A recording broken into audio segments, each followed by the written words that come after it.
अभी हमने पिछले 2 लेक्चर में बेसिक चीज़ें हम सीखते चले जा रहे हैं, ठीक है। अब देखिए आगे, ठीक है, बहुत बेसिक चीज सीख रहे, ध्यान रखिएगा, है ना। सब कुछ सिखाया जाएगा, ऐसा कुछ नहीं है कुछ छोड़ूंगा मैं, मगर इस प्रकार से चल रहा है ताकि हर बच्चे को छोटे छोटे पॉइंट भी समझ में आए, ठीक। कोई कंसेप्ट छोड़ूंगा नहीं, सब पढ़ाऊंगा 1 बाय 1। अब देखिए क्या हुआ, देखो हैंड डालो, ये हैंड डालो आप सब लोग। यहां से देखा जाए तो आप छोटी छोटी हैंड डालना चालू कर दो। लिखो, बोलो, electric force experienced bye positive and negative charge, positive and negative point charges, ऐसे लिखिए, positive and negative point charges when it is situated in uniform electric field, when it is situated in uniform electric field, Hindi में लिखेगा, यदि कोई धनात्मक या ऋणात्मक बिंदु आवेश किसी एक समान चुंबकीय क्षेत्र में रखा है, तब इस पर लगने वाला विद्युत बल। ओके, चलो अब यहां कहानी कुछ इस प्रकार से स्टार्ट होती, समझिए मेरी बात को। पहले मैंने ये कहा कि ये एक यूनिफॉर्म इलेक्ट्रिक फील्ड है, यस। इसमें इलेक्ट्रिक लाइंस क्या है, बहुत पैरेलल है और पास है, पैरेलल है और इक्वी डिस्टेंस पे। मैं ये बात कहता हूं कि भाई साहब यहां पर एक कोई प्लस क्यू पॉइंट चार्ज रखा, टेस्ट चार्ज नहीं, पॉइंट चार्ज। उसी प्रकार से यहां पर भी जो है आपका एक यूनिफॉर्म इलेक्ट्रिक फील्ड है, इसके अंदर एक नेगेटिव पॉइंट चार्ज रखा है। पॉइंट चार्ज मतलब किसी दूसरे चार्ज से हम कंपेयर कर रहे हैं, उसकी रेस्पेक्ट में इसकी वैल्यू बहुत ही कम है ना। ये देखिए बिंदु आवेश। अब सुनो, अब सोचने वाली बात क्या है वो सुनो। ये जो इलेक्ट्रिक फील्ड है, जो वैद्युत क्षेत्र है, क्या इसकी है? नहीं, ये किसी और की है, that is called source charge. Actual यहां पर एक चार्ज है, ऐसे मान लो रखा हुआ है। ये एक्चुअल में देखा जाए तो आपका क्या है, ये जो है आपका सोर्स चार्ज है, यस। इससे इलेक्ट्रिक लाइंस निकल रही हैं, प्लस से क्या होती हैं, बाहर की ओर जाती हैं। आप दिमाग लगाइए, ठीक उसी प्रकार से यहां पर ये एक सोर्स चार्ज है, ध्यान रखिए क्या है, सोर्स चार्ज है। यानी ये जो इलेक्ट्रिक फील्ड है वो इस सोर्स चार्ज की है, ये जो इलेक्ट्रिक फील्ड है वो इस सोर्स चार्ज की है, ठीक। यह जो सोर्स चार्ज है, ठीक है, इसकी ये इलेक्ट्रिक फील्ड है। ओके, अब बताइए प्लस को क्या करेगा, रिपल करेगा ऐसे, और आप जानते हैं कि प्लस माइनस को अट्रैक्ट करेगा। ध्यान रखिएगा, इसका मतलब क्या, अगर कोई, रिपीट करो बात को, अगर कोई पॉजिटिव पॉइंट चार्ज किसी भी इलेक्ट्रिक फील्ड में रखा हुआ है, किसी इलेक्ट्रिक फील्ड में रखा हुआ है, वो यूनिफॉर्म नॉन यूनिफॉर्म कुछ हो सकती है, किसी इलेक्ट्रिक फील्ड में रखा है, तो उस पॉजिटिव पॉइंट चार्ज पे जो फोर्स लगता है वो इलेक्ट्रिक फील्ड की डायरेक्शन पे लगता है, इलेक्ट्रिक फील्ड की डायरेक्शन लगता है। अगर कोई निगेटिव पॉइंट चार्ज किसी इलेक्ट्रिक फील्ड में रखा है, किसी सोर्स चार्ज के इलेक्ट्रिक फील्ड में रखा है, तो उस पर जो फोर्स लगता है वो इलेक्ट्रिक फील्ड की डायरेक्शन के निगेटिव डायरेक्शन में लगता है। Okay, yes. कुछ बच्चे कंफ्यूज है, मैं तो क्लियर करता हूं उनको। इधर आइए तो देखो, बता रहा हूं क्या कंफ्यूज है आप। ये क्या है आपका सोर्स चार्ज, प्लस भी हो सकता है माइनस भी हो सकता है। ये अपनी इलेक्ट्रिक फील्ड है, ये सोर्स चार्ज की इलेक्ट्रिक फील्ड है। इसके अंदर पॉजिटिव टेस्ट चार्ज आया। अब बताओ क्या होगा, ये क्या करेगा, इसको रिपल करेगा, ये क्या करेगा, इसको अट्रैक्ट करेगा। तो हमने क्या बताया था, जो E होता है वो F/Q होता है, यस। क्लियर है क्या? अब सुनो, तो इस पॉजिटिव टेस्ट चार्ज पे जो सोर्स चार्ज जो फोर्स लगा रहा है, जो उसका डायरेक्शन होगा वही डायरेक्शन सोर्स चार्ज का इस पॉइंट, इस जगह पे जहां पे टेस्ट चार्ज रखा हुआ है, वहां पर इंटेंसिटी ऑफ इलेक्ट्रिक फील्ड का भी डायरेक्शन होगा। Test charge, positive test charge किसी सोर्स निगेटिव चार्ज के इलेक्ट्रिक फील्ड में रखा है, निगेटिव सोर्स चार्ज के इलेक्ट्रिक फील्ड में रखा है, उस पर जो फोर्स लग रहा है, जो उस पर फोर्स लग रहा है, ठीक है, उसका डायरेक्शन और इस पॉइंट पर इंटेंसिटी ऑफ इलेक्ट्रिक फील्ड की डायरेक्शन, ये इंटेंसिटी ऑफ इलेक्ट्रिक फील्ड किसकी है, यह किसकी है, चलिए बोलिए, ये जो इंटेंसिटी ऑफ इलेक्ट्रिक फील्ड है ये किसकी है, रिपीट कराओ, ये निगेटिव सोर्स चार्ज की है। मैं फिर से रिपीट करता हूं, फिर से, ये positive test charge positive source charge के फील्ड में रखा है, पॉजिटिव टेस्ट चार्ज पे जो फोर्स लग रहा है, जो उसकी डायरेक्शन होगी वही डायरेक्शन इस पॉजिटिव सोर्स चार्ज के इंटेंसिटी ऑफ इलेक्ट्रिक फील्ड की होगी। निगेटिव सोर्स चार्ज की इलेक्ट्रिक फील्ड के अंदर पॉजिटिव टेस्ट चार्ज रखा है, पॉजिटिव टेस्ट चार्ज पे जो फोर्स की डायरेक्शन होगी वही डायरेक्शन उस पॉइंट पे निगेटिव सोर्स चार्ज की इंटेंसिटी ऑफ इलेक्ट्रिक फील्ड का होगा। वो पॉइंट पकड़ा। अब इधर आ जाओ, यहाँ दोनों ही केसेस में देख रहा है कि जो सोर्स चार्ज है वो क्या लिया गया है, निगेटिव लिया गया है। उस सोर्स चार्ज की अपनी ये क्या है, इलेक्ट्रिक फील्ड है। सोर्स चार्ज की अपनी इलेक्ट्रिक फील्ड है और उस इलेक्ट्रिक फील्ड के अंदर जो चार्ज रखा जा रहा है वो पॉजिटिव टेस्ट चार्ज नहीं है, वो पॉजिटिव पॉइंट चार्ज है, निगेटिव पॉइंट चार्ज है। कंफ्यूज नहीं होना अपने को। अगर पॉजिटिव पॉइंट चार्ज किसी भी इलेक्ट्रिक फील्ड में रखा है तो उस पर जो फोर्स लगता है वो इलेक्ट्रिक फील्ड की डायरेक्शन में होता है। निगेटिव पॉइंट चार्ज किसी इलेक्ट्रिक फील्ड में रखा होता है, जो उस पर फोर्स लगता है वह इलेक्ट्रिक फील्ड के अपोजिट डायरेक्शन में होता है, जो इसको अट्रैक्ट कर रहा होता है। कंफ्यूज नहीं होना है। ओके, पॉइंट क्लियर हुआ? ठीक। अभी डेफिनेशन वाइज पढ़ा था तो E इक्वल टू पढ़ा गया था F/Q, तो यहाँ पर F इक्वल टू हो जाएगा Q इंटू E। आप बोलोगे अच्छी बात है। यहाँ पर भी देखा जाए तो E इक्वल टू F/Q, तो F इक्वल टू क्या पढ़ा जाएगा, QE। आप देख रहे हैं यहाँ पर मैंने प्लस या माइनस कोई चार्ज का साइन नहीं लिया, लेकिन यदि आप इसको वेक्टर फॉर्म में लिखते ऐसे तो आपको यहाँ पर F/Q लिखना होता। यहाँ पर अगर आप वेक्टर फॉर्म यूज़ कर रहे होते तो यहाँ पर वेक्टर F/-Q लिखना पड़ता। यहाँ पर F इक्वल टू QE ऐसे लिखा जाता और इस जगह पर जो F है वो -QE कुछ ऐसे लिखा जाता। ये ध्यान रखिएगा। ओके, ठीक। तो ये कन्फ्यूज़न तो नहीं है, अब आपको क्लियर हो गया है?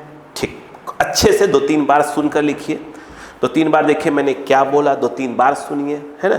फिर अगर समझ में नहीं आया हो ना कमेंट कर दीजिएगा, तो मैं कभी भी किसी भी वीडियोस के अंदर अलग से पढ़ा दूंगा इसको कि हाँ देखो बेटा बच्चों को समझ नहीं आया, मैं समझा दूंगा, है ना। चलो अब यहाँ पर आप देखिए ध्यान से नेक्स्ट पॉइंट।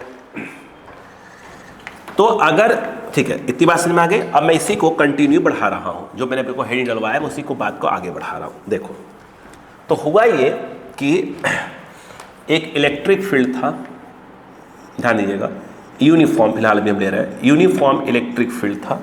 उस यूनिफॉर्म इलेक्ट्रिक फील्ड के अंदर एक पॉजिटिव पॉइंट चार्ज रखा है। उस पर जो फोर्स लगेगा उसकी वैल्यू की बात करें तो अभी आपने देखा वो क्या होता है, QE होता है। अगर मैं इस M जो है mass of the charged body हो जाए, अगर हम M की बात करें तो ये मास ऑफ क्या है बेटा, मास ऑफ जो है चार्ज्ड बॉडी हो, तो आप जानते हैं न्यूटन सेकेंड लॉ जो F है वो कहता है M इंटू A हो जाएगा, मास इंटू एक्सलेरेशन। ये भी इसी पर लग रहा है, इसका मास M है तो ये फोर्स लगेगा अकॉर्डिंग न्यूटन सेकेंड लॉ। दोनों को इक्वेट कर देंगे तो MA इक्वल टू क्या हो जाएगा, QE। यहाँ से A इक्वल टू अगर आप देखें तो ये हो जाएगा QE बाई क्या हो जाएगा, M हो जाएगा। आप जानते हैं कि हमने कहा है कि जो E है वो यूनिफॉर्म इलेक्ट्रिक फील्ड की बात हो रही है, तो आप देख रहे हैं E भी यूनिफॉर्म है, Q भी यूनिफॉर्म है, कांस्टेंट है, M भी कांस्टेंट है, यानी यहाँ पर पूरा का पूरा जो A है वो क्या है आपका कांस्टेंट है। आपने 11th क्लास में 3 फार्मूले पढ़े थे, याद करिए कि V equal to U plus AT, तो S equal to UT plus half AT square, तीसरा फॉर्मूला था v square equal to U square plus 2f। ये तीनों फॉर्मूले वैलिड तभी हैं जब ए क्या होगा, कांस्टेंट होगा, यूनिफॉर्म होगा। यानी ये तीनों ही फॉर्मूले यहाँ पर लगाए जा सकते हैं। अगर इस क्वेश्चन में ये कहता कि t टाइम के बाद चार्ज्ड पार्टिकल की वेलोसिटी बताइए, तो आप बोलते हैं sir v equal to U plus at हो जाएगा। अगर इनिशियल वेलोसिटी कुछ दिया है तो लिख दीजिएगा, अदरवाइज इसको 0 लिख दीजिएगा, नहीं दिया है तो a की जो वैल्यू है, सिंपल कोई वेक्टर यूज़ नहीं कर रहा हूँ, QE/m और ये t फॉर टाइम हो जाएगा। अगर ये बोलता है कि t टाइम के बाद कितना डिस्टेंस ट्रेवल कर लेगा, तो ये s इक्वल टू आप कहते हैं कि sir ut plus half at square लिख दीजिए, जिसमें से s u अगर 0 दिया है तो इनिशियल वेलोसिटी 0 है तो 0 लिख दीजिएगा, नहीं दिया होगा तो कुछ लिख दीजिएगा। तो ut प्लस हाफ a जो है आपका वो QE/m इंटू क्या हो जाएगा, t स्क्वायर टाइप का कुछ हो जाएगा। क्या हुआ, सही तो है ना? अगर ये बोलते कि ये बताइए इस केस में इसका पाथ कैसा होगा, जिसको हम बोलते हैं ट्रेजेक्ट्री कैसी होगी, तो याद रखिएगा ये क्या होगा आपका, ये स्ट्रेट लाइन होगा। ठीक है, स्ट्रेट लाइन, क्योंकि हमने या तो इलेक्ट्रिक फील्ड के पैरेलल को थ्रो करिए या उससे भी इलेक्ट्रिक फील्ड में उसमें रख दीजिए। ठीक है, अगर पैरेलल में है रेस्ट में रख देंगे तब भी स्ट्रेट लाइन हो जाएगा, क्योंकि जब रखेंगे तो इलेक्ट्रिक फील्ड उस पर फोर्स लगाए, जिससे क्या होगा, भागेगा, तो पाथ कैसा बन जाएगा, स्ट्रेट लाइन बन जाएगा। बोलो, क्लियर बात समझ में आई? इतनी बात समझ में आ गई बच्चों को? हमने कहा ना बेसिक समझो, न्यूमेरिकल्स भर भर के मैं करवाऊंगा। आप मेरे 11 के वीडियोस देख लीजिए, मैंने भयंकर न्यूमेरिकल्स करवाता हूँ, लेकिन 12th क्लास है, हमें यहाँ छोटी बेसिक थ्योरी बहुत अच्छे से आनी चाहिए, है ना, नहीं फंस जाएंगे कंसेप्ट में। बोलो, इतनी बात समझ में आ गई यहाँ पर? ओके, चलो कहानी आगे बढ़ती है। ठीक है, अब सुनिएगा। ठीक है, ये पूरे कॉन्सेप्ट बच्चों को एकदम बिल्कुल दिमाग में बैठा रहे, कोई कंफ्यूजन नहीं होना चाहिए।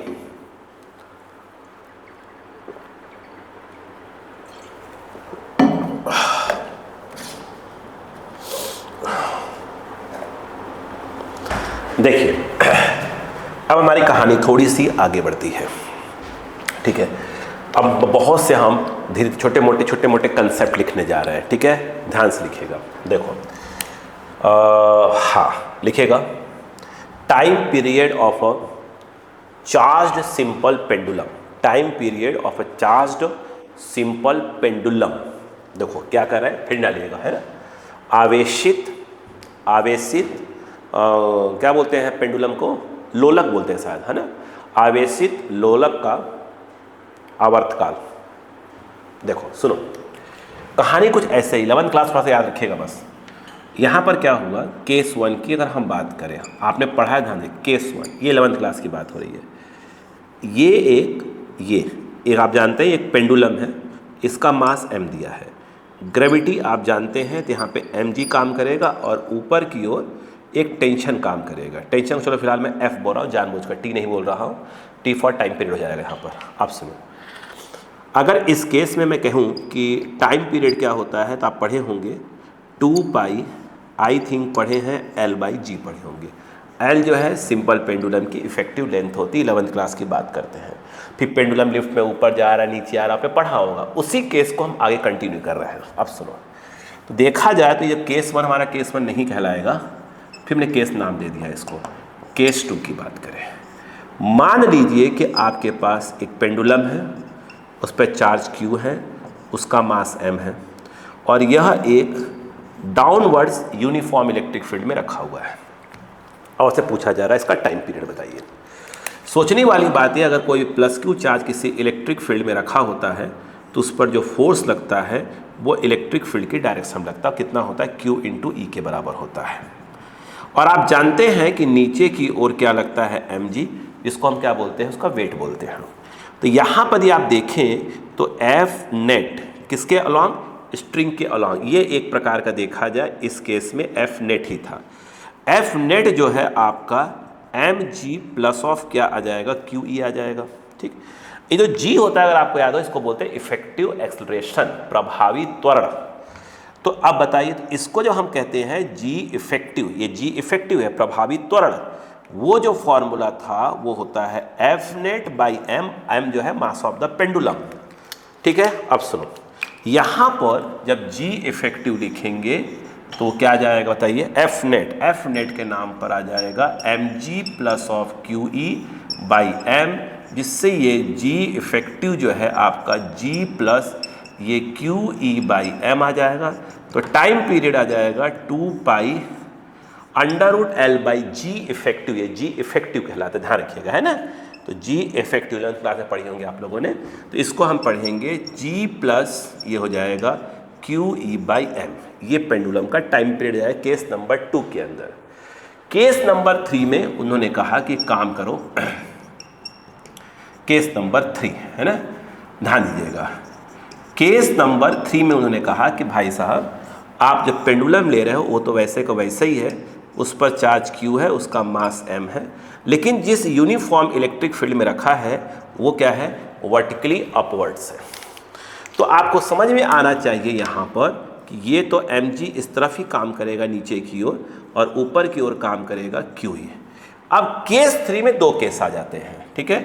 इसका ए पॉइंट देखिए, अगर उन्होंने कहा कि mg ग्रेटर देन QE है, मान लो mg ज़्यादा है और QE आपका कम है, तो उस केस में तो कोई बात नहीं है, आपका जो पेंडुलम है ऐसे रहेगा, नीचे की ओर आप काम करेगा एफ नेट और वो होगा आपका mg माइनस QE हो जाएगा, mg माइनस QE हो जाएगा, ठीक है।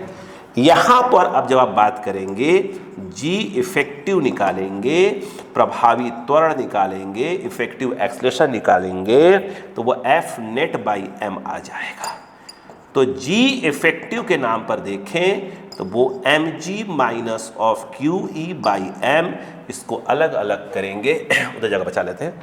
तो यहाँ पर g इफेक्टिव के नाम पर आ जाएगा g minus QE by M आ जाएगा। टाइम पीरियड देखेंगे 2 pi L by G effective, G effective के नाम पर g minus QE by M आ जाएगा। केस 3 का सेकेंड पॉइंट ये कहता है कि यदि आपका mg लेस देन QE पड़ गया, यदि mg लेस देन क्या पड़ गया, QE पड़ गया, तो वो थोड़ा मामला गंभीर कर देगा आपका, वो देखिए। तब होगा क्या कि जब पेंडुलम ऐसे था, अगर आपका mg कम पड़ गया तो पहले पेंडुलम ऊपर जाएगा, फिर ऐसे ऐसे ऑसिलेट होगा, ऐसे ऐसे, ठीक है। तो इसका मतलब ये है उस केस में आपका पेंडुलम पहले ऊपर चला जाएगा, ऐसे नीचे की ओर काम कर रहा होगा mg, ऊपर काम करेगा QE। यहाँ पर जब एफ नेट देखेंगे तो वो आएगा QE माइनस mg, फिर उसके बाद आप निकालेंगे g इफेक्टिव, तो वो आपका आ जाएगा एफ नेट बाई एम, तो फिर आपका g इफेक्टिव ये डिवाइड कर देंगे, तो QE by M minus of g, और फिर टाइम पीरियड के नाम पर 2 pi L by G effective, तो QE by M minus G आ जाएगा। केस 2 और केस 3 1 तो 11th क्लास से पढ़ा हुआ था, समझ में आया। आराम से लिखिए, आराम से लिखिए, घबराइए में बहुत न्यूमेरिकल्स पूरे कंसेप्ट, लेकिन भाई साहब 12th क्लास में थ्योरी पोर्शन बहुत स्ट्रांग होना चाहिए। जिस प्रकार से पेपर बनने लगा है CBSE का, ठीक है, जबरदस्त आता है पेपर, एकदम कंसेप्चुअली स्ट्रांग रहिए सब बच्चे, ठीक है। सब इस बार पेपर बिल्कुल सब सॉल्व करवाऊंगा मैं, अलग अलग नाम से सब आएंगे, अलग अलग प्ले लिस्ट बनाए जाएंगे सब। देखिए अब आया अगले केस में, केस नंबर 4।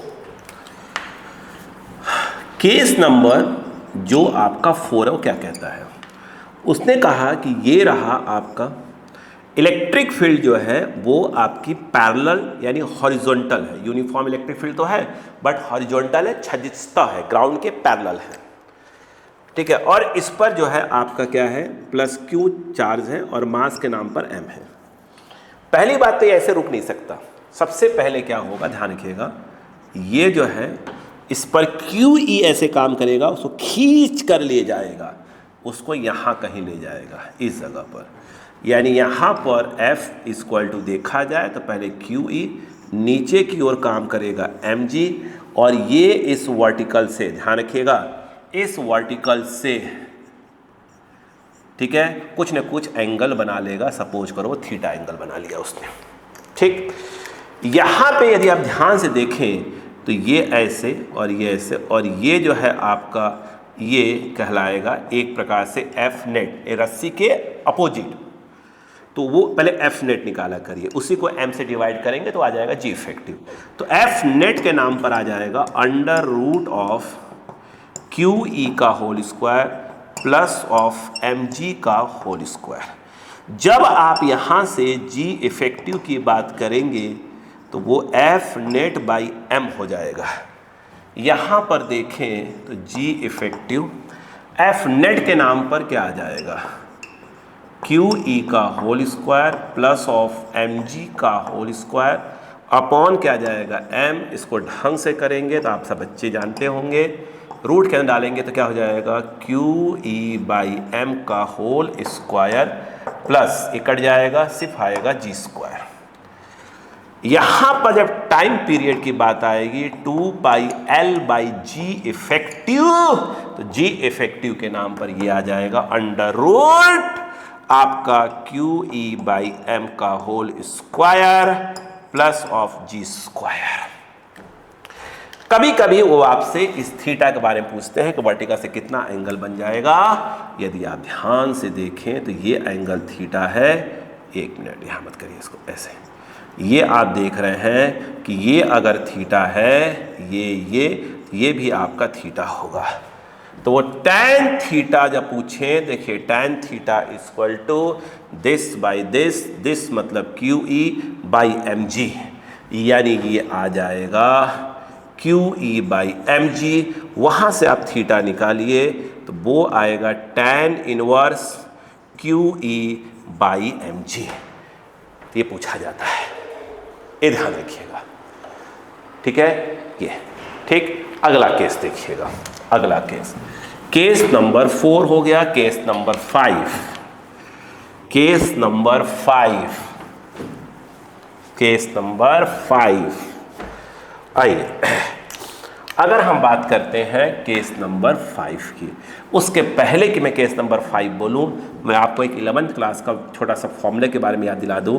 ये क्या यूज़ होगा, ये अगर F1 दिया हो, ये F2 दिया हो, ध्यान रखिएगा, ये F1 हो और ये F2 हो, तो इसको ऐसे कंप्लीट करिए।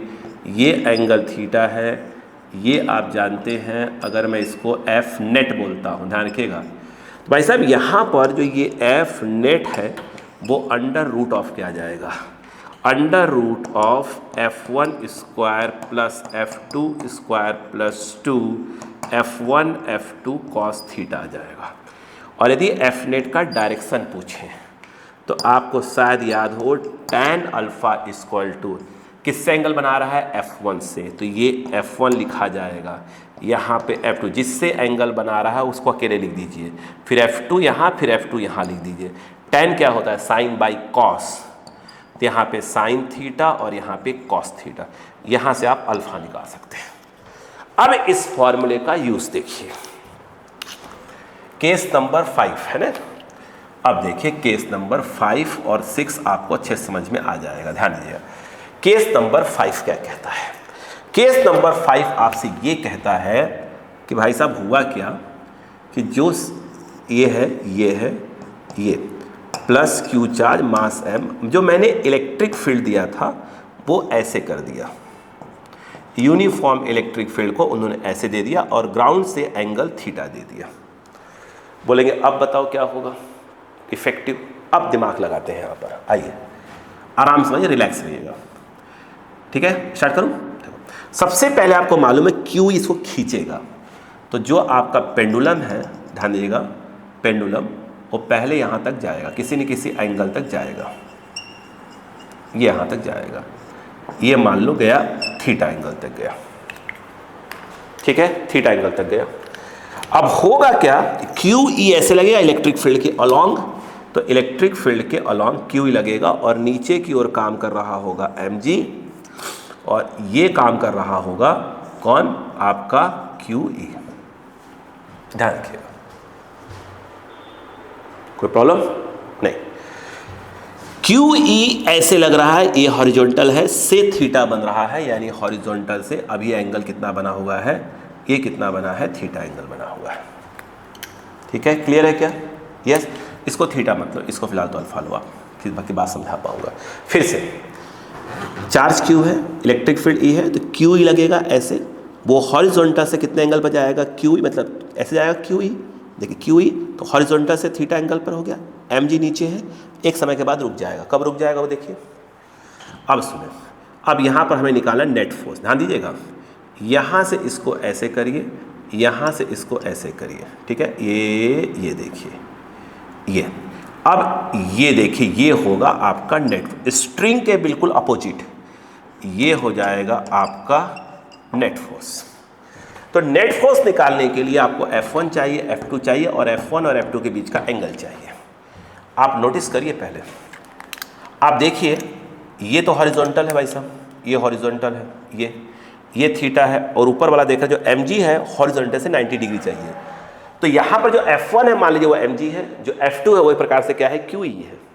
तो F1 और F2 के बीच का एंगल थीटा है। उसी प्रकार से अगर आप देखें तो mg और QE के बीच का एंगल, ध्यान रखिएगा, ये आपका QE है और ये आपका mg है, और आप देख रहे हैं ये आपका थीटा है। तो mg और QE के बीच का जो एंगल है आप पूरा देखें तो 90 प्लस थीटा है।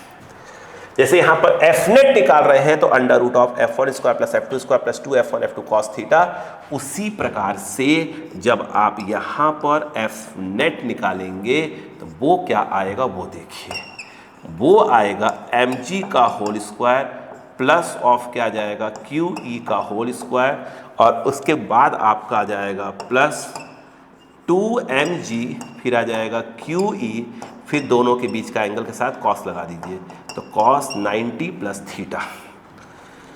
यहाँ पर अगर आप देखें ध्यान से तो एफ नेट इक्वल टू क्या जाएगा, mg का whole square plus of QE का whole square, cos 90 plus theta minus of sine theta, तो माइनस ऑफ 2mg और ये QE, और यहाँ पर आ जाएगा साइन थीटा।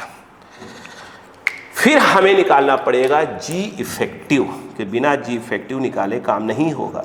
अभी बताया था कुछ नहीं है, वो सिंपल आपका क्या होगा, F net by M, F net ऊपर लिखा बाई एम कर दीजिए, क्या जाएगा, G इफेक्टिव आ जाएगा।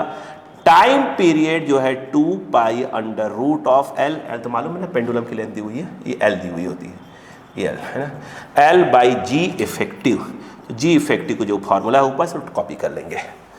फिर वो पूछते हैं वर्टिकल से कितने एंगल पर क्या हो गया, वो क्या होगा, इक्विलिब्रियम में आएगा, साम्यावस्था में आएगा, वो अल्फा एंगल पूछ रहे हैं। अक्का लगाइएगा, ये लाइन जा रही है ऐसे, यही ये है, ये ऐसे, ये देखिए ये, ठीक, ये अल्फा, ये क्या होगा अल्फा, ये और ये होगा अल्फा। देख रहे हैं एफ नेट, जो एफ नेट है F1 से अल्फा एंगल बना रहा है, जो एफ नेट है वो mg से अल्फा एंगल बना रहा है। तो जब आपसे एंगल के बारे में बात की जाएगी तो आप बोलेंगे tan अल्फा इक्वल टू, ध्यान दीजिएगा, tan अल्फा। तो एंगल अगर F1 से बन रहा है तो F1 को अकेला छोड़ दीजिए, फिर F2 लिख दीजिए, tan है साइन बाई कॉस, ठीक है, और दोनों बीच का एंगल थीटा थीटा, ठीक है। यहाँ पर आप देखें जो ये एफ नेट है mg के साथ अल्फा एंगल बना रहा है, तो वहाँ पर mg को अकेला छोड़ना पड़ेगा, यहाँ पे आएगा QE, यहाँ पे आएगा QE, और ये जो होता है आपका साइन थीटा, और ये हो जाएगा कॉस थीटा। रुकिए, लेकिन ये थीटा होता क्या है, थीटा जो होता है वो F1 और F2 के बीच का एंगल होता है। यहाँ पर mg एक प्रकार का F1 हो गया, QE एक प्रकार का F2 हो गया, तो mg और QE के बीच का पूरा एंगल अगर आप देखें तो 90 प्लस थीटा होगा। तो यहाँ पर थीटा नहीं लिखना पड़ेगा, हमको लिखना पड़ेगा 90 प्लस थीटा। यहाँ पर सिर्फ कॉस थीटा नहीं काम चलेगा, वो चलेगा 90 प्लस थीटा लिखना होगा। यहाँ पर tan अल्फा जो आएगा sine 90 plus theta cos theta होता है, तो वो QE आ जाएगा कॉस थीटा, और ये mg कॉस 90 प्लस थीटा होता है माइनस ऑफ साइन थीटा, ठीक है, सही है ना, हाँ। माइनस ऑफ क्यू ई और ये हो जाएगा साइन थीटा। यहाँ से अल्फा पूछेंगे, वर्टिकल से एंगल कितना होगा, तो आप निकाल सकते हैं tan इनवर्स ये आएगा Q E cos theta upon अगर देखा जाए तो M G minus Q E और ये आ जाएगा साइन थीटा। यस, केस 5 थोड़ा सा अच्छे से एक बार समझ के फिर लिखें, ठीक, समझ कर लिखें बेटा प्लीज, है ना, समझ के लिखें बच्चों, है ना, समझ कर।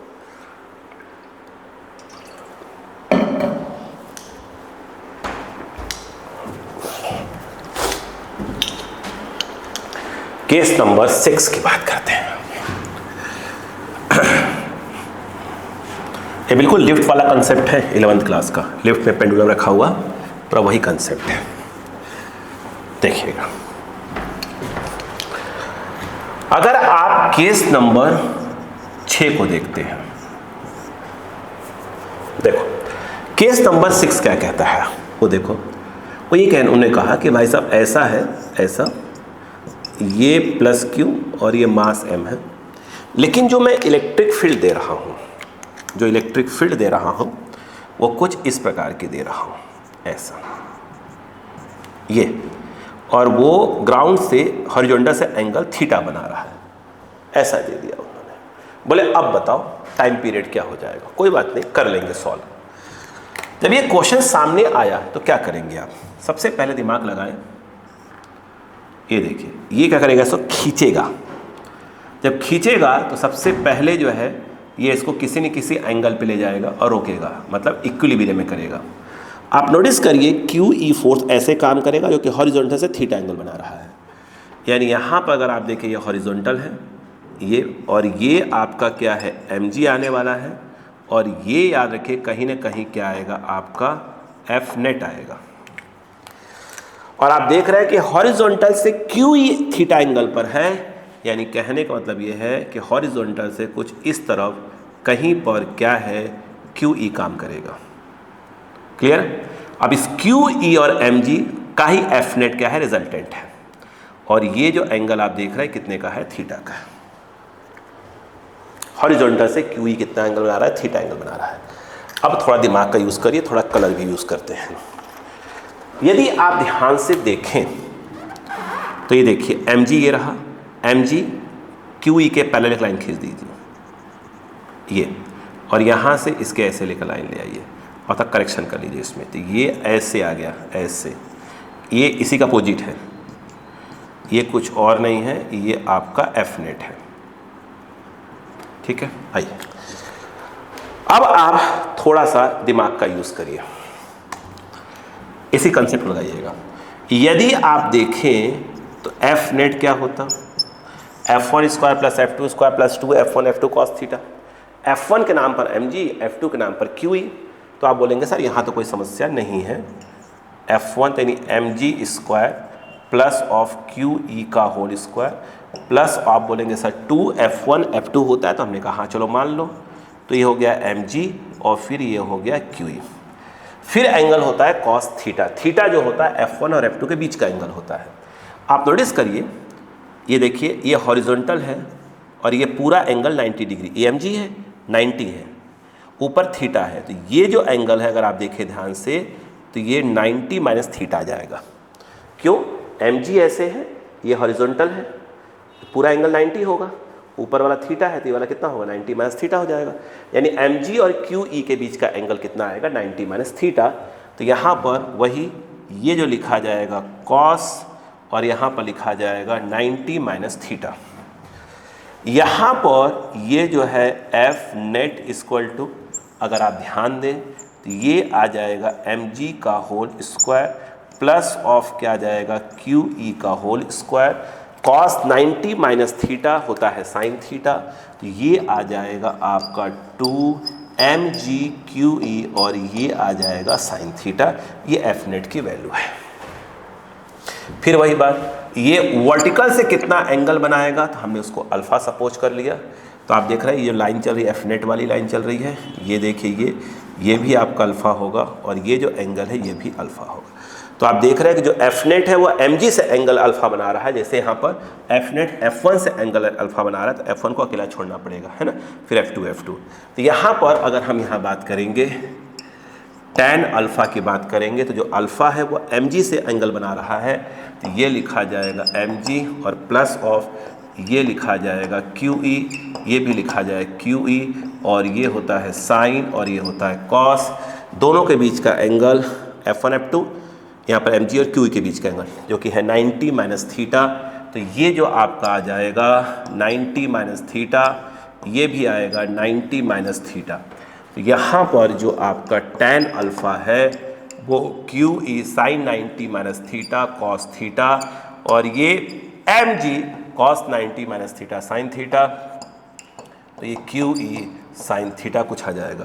और अगर अल्फ़ा पूछा है, घबराई मत, हम जब क्वेश्चन करेंगे तो मुझे वहाँ पर आपको बार बार फॉर्मूले नहीं बताना पड़ेंगे, ध्यान रखिएगा, है ना। थोड़ी सी फॉर्मूले का डेरिवेशन कंसेप्ट आपको बिल्कुल क्लियर होना चाहिए, ये ध्यान है। जिस प्रकार से CBSE बोर्ड का पेपर आने लगा है तो उसमें पूरे कंसेप्ट क्लियर होने चाहिए, नहीं आप फंस जाएंगे, फिर वही रोना पेपर टफ आया था। टफ नहीं आता कोई चीज़ यार, हम उसको ढंग से नहीं पढ़े रहते हैं, बस इसलिए टफ होता है वो, ठीक है। चलो इसे कॉपी करो, कॉपी करने के बाद एक बार केस 1 से लेकर, ठीक है, 6 तक को रिवाइज करो, तो देखो क्या क्या था। केस 1 से लेकर 6 तक को एक बार रिवाइज करो, फिर मिलाओ, फिर कोई डाउट हो पहले यहाँ से यहाँ तक केस में, फिर अपन आगे बात करते हैं। केस 1 से लेकर केस 6 तक में कोई भी आपको डाउट हो तो आप बताओ, ठीक है, फिर अपन आगे बात करते हैं, ठीक है।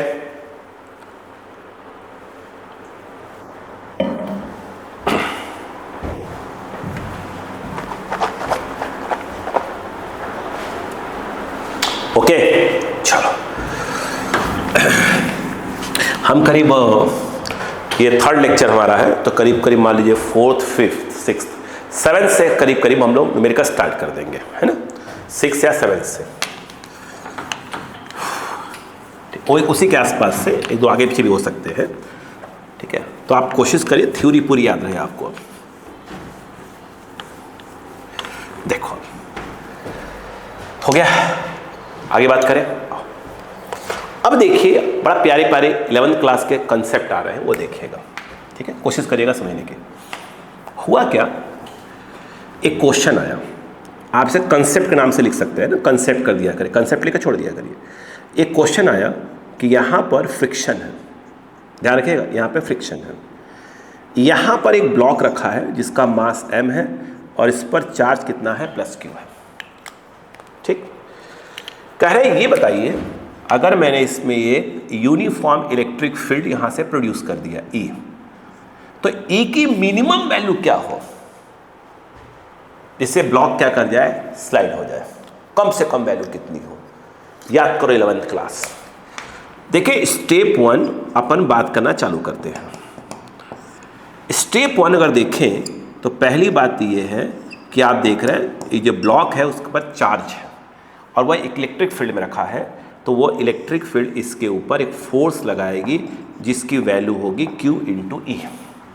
ये Q × E एक प्रकार का ड्राइविंग फोर्स होगा, 11th क्लास की बात कर रहा हूँ, ड्राइविंग फोर्स होगा, एक बात ये। दूसरी बात ये है, अब आपको याद करना चाहिए, स्टेप नंबर 2 पे ध्यान जाना चाहिए। अगर इस ब्लॉक को ध्यान से देखें तो नीचे की ओर काम कर रहा है mg और ऊपर की ओर काम कर रहा है नॉर्मल, तो आप जानते हैं कि जो n है वो mg के बराबर होगा, बिल्कुल सही, नॉर्मल। स्टेप नंबर 3 जो आपके माइंड में आना चाहिए वो बताइए, आपके माइंड में आना चाहिए F max, maximum static friction force या लिमिटिंग फ्रिक्शन फोर्स।